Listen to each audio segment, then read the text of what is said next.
નમસ્કાર, તમે જોઈ રહ્યા છો સેક્યુલર ગુજરાત ન્યૂઝ।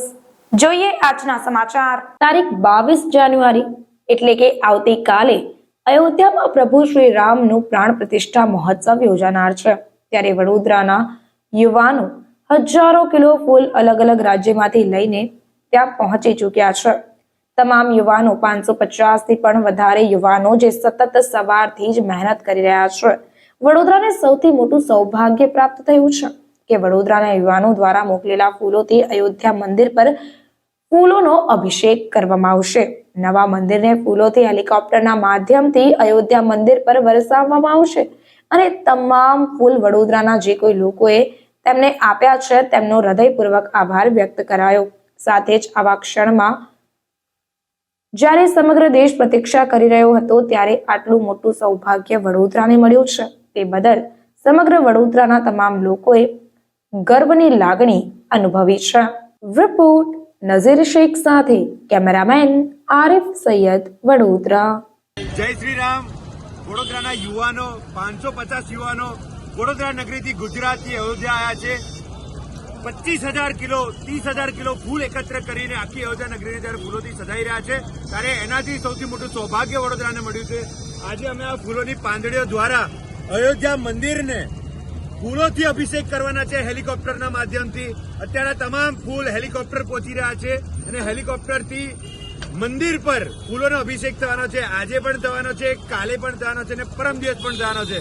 3 દિવસ સતત ફૂલોની વર્ષા કરવાનો, ફૂલોનો અભિષેક કરવાનો સૌભાગ્ય વડોદરા શહેરને મળ્યું છે અને જે કોઈ લોકોએ આમાં મદદ કરી છે તમામનો અમે દિલથી આભાર માનીએ છીએ। સાથે આ માળી સમાજના જે યુવાનો છે એ પણ અમારી સાથે અહીંયા આવીને એ પણ મહેનતથી તનતોડ તમામ 550 યુવાન દિવસ રાત મહેનત કરીને આટલી ઠંડીમાં પણ કામ કરીને આખી અયોધ્યા નગરીને સજાઈ રહ્યા છે। આ આખા વડોદરા શહેરનું ગર્વ છે। વડોદરાના એક નાગરિકને આ બાબત પર ગર્વ થવી જોઈએ અને આ હિમવર્ષા આ ફૂલની જે વર્ષા થઈ રહી છે એ પ્રશાસને અમને આ તક આપી તે બદલ અમે અયોધ્યાના પ્રશાસનનો પણ આભાર વ્યક્ત કરીએ છીએ। જય શ્રી રામ। જય શ્રી રામ।